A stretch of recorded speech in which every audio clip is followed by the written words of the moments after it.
Biblically Centered Kids. Welcome to the Biblically Centered Kids podcast. Today is a great Sunday. My name is Miss Danika, and I'm excited to share some fun things with you and then guide you on a draw along. Today is May 19th, 2024. Well, we've got a fun national holiday today. It is Frog Jumping Jubilee Day. Yes, that's right. Frog Jumping Jubilee Day is a tradition that has been cherished since 1928, located in the beautiful rolling foothills of California's Gold Country, City of Angels Camp. This treasured tradition commemorates and dates back to the short story by Mark Twain, known as The Celebrated Jumping Frog of Calaveras County.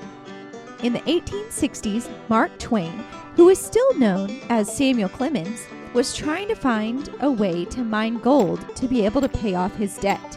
A local restaurant owner in California, specifically in Angels Camp, was immersively retailing a funny and absurd story of those frog competitions that some locals enjoy in the small town.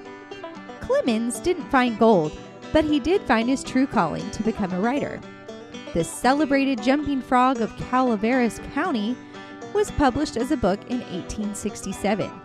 This narrative and legend from the gold rush not only shaped Twain's popularity, but it also made Little Old Angels Camp and Calaveras Camp internationally known.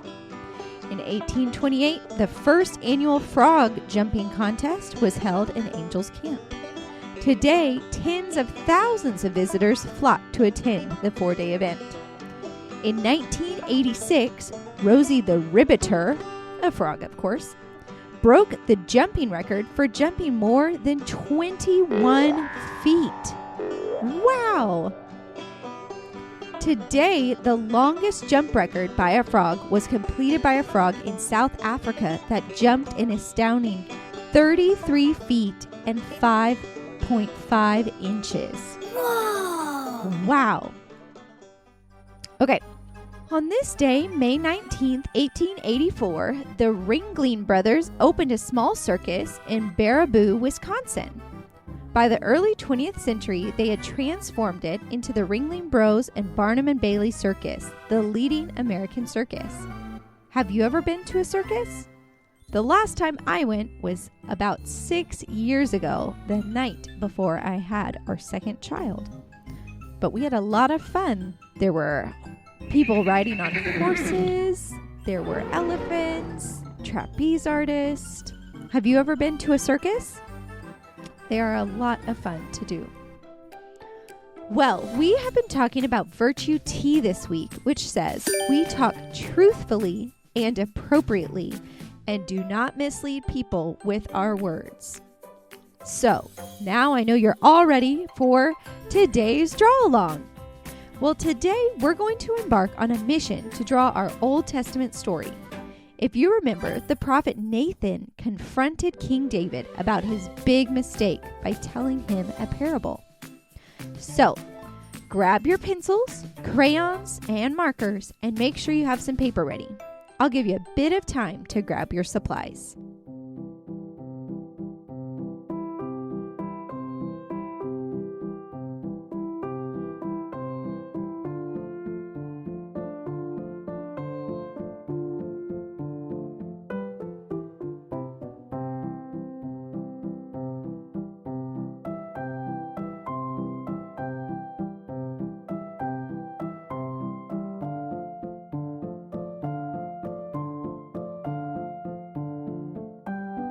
Whether you love doodling or you're picking up a crayon for the first time, this draw along is perfect for everyone, no matter your skill level. We will go step by step so you can follow along at your own pace. And don't worry about making it look perfect. Every week we are practicing using our God-given skills to put something on paper that we thought about. This is such an important skill to learn to do. So, I'm so glad you're listening along and sharpening those drawing skills today. Are you ready? Let's get those creative juices flowing and dive into our draw along. Like I said before, today we're going to draw a picture of the prophet Nathan and King David. We're going to show the moment that Nathan confronted David. So first I'm going to describe it so you kind of know exactly what we're going to draw, and then we will go step by step. So first of all, my paper is going to be upright today, which means vertical. So the long portion is up and down to me. And on our paper, we're going to be drawing David pretty large, just his head to his shoulder. So he's going to be taking up most of the page with a crown on his head. And then in the background or behind him, a little bit smaller, we will be seeing the prophet Nathan kind of pointing his finger at David, saying like, you made a mistake and you need to be truthful. So King David, we're just going to see from his shoulders up, and Nathan will see probably from the bottom of his robe up, and he'll be standing behind King David. So first, I'm going to start with King David's head, and I'm going to have him facing or his head turned towards the right side of my page. So he's looking off my sheet of paper, and I'm going to make his head probably about a quarter of my page big. So essentially, you could almost probably take your hand and stick it right in the middle, slightly to the right, and that would be as big as his head is going to be. So his head's going to be pretty big. So I'm going to make his head, I'm going to just kind of sketch it out. And remember, if we use our pencil, then later we can go back and use a marker or a pen to kind of put in those lines permanently that we really want. So I'm drawing his head. I'm making him have a pretty sharp chin. And I'm going to make him have a mustache and a beard. So I'm putting in his nose now. He's got a good sized nose. I'm making a mustache beneath his nose. Okay. And then he's going to have two eyes, obviously. And remember, I'm making him look towards the right side of my page. So he's looking off the page. So I'm making his eyes and making his pupils in his eyes. Drawing his eyebrows. You can make his eyebrows look surprised. And I'm going to put a crown on his head because it is King David. So that crown's going to go across his head. I'm probably going to add some little jewels or gems in there. Like some diamond shapes or circles kind of throughout that. And then his hair. And I'm just going to make his hair not that long, but it'll go maybe just beneath his ear. So he's got his hair, his beard, mustache. All right, so now I've got his face. He's looking off to the right. So I'm going to continue. I'm going to make his neck. And that's going to go in, obviously, to his robe. And remember, I said we're just drawing down to his shoulders. So I'm going to draw his shoulders. And I've made him big enough to where he's going off the page. And I'm going to put like a sash around him because he was the king. A lot of times kings or people of royalty wore sashes. Those are basically like a piece of fabric that wraps around. So it goes from one shoulder down to your other hip. If any of you have ever done Girl Scouts or Boy Scouts, you might have had a sash or kind of seen that. Okay, so I've got him all drawn. So I've got his shoulders, his neck, his sash. Okay, so see if there's any more details that you need to add to King David. Okay, so now we have King David. He's surprised. He's like, oh no, that parable was actually about me. And so we're going to draw the prophet Nathan behind him.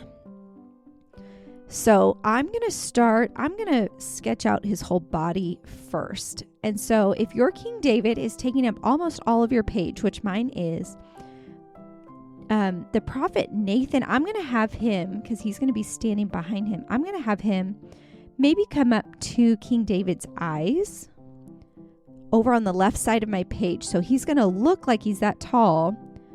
But remember, because of our perspective, he's actually going to be standing behind David. So I'm going to draw Nathan's face. And remember, I said we're going to have him pointing to him because he's saying that parable was about you. So I'm going to draw his arm pointing, and his robe has big sleeves. So I'm going to draw some big sleeves. And I have his finger is pointing at King David, saying, it was you. You need to repent. Okay, so I've got his robe. I can draw like a waistband. Draw his waist, his flowing robe, like his tunic, because that's kind of what they wore. Now I'm making the neck of that, and then I've got his head.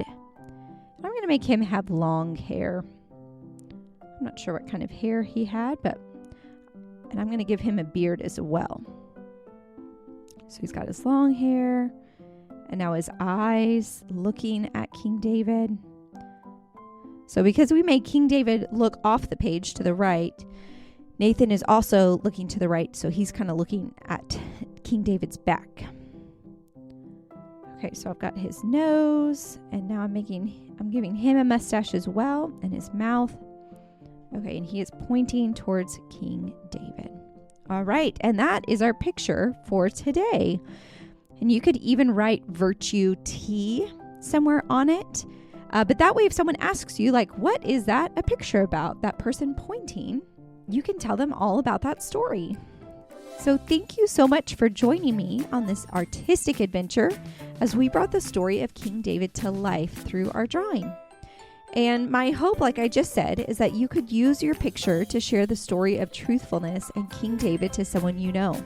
You can go back over with a pen or markers or colors and finish your drawing on your own. And if you're proud of your masterpiece, which I'm sure that you will be, you can also ask a grown-up to help you share it with Mr. Jonny and myself. We would love to see how you've made this draw along your own. So your parent or guardian can email us a picture at info@biblicallycentered.com. We can't wait for you to join us tomorrow for a new week and a new biblical family virtue. Until next time.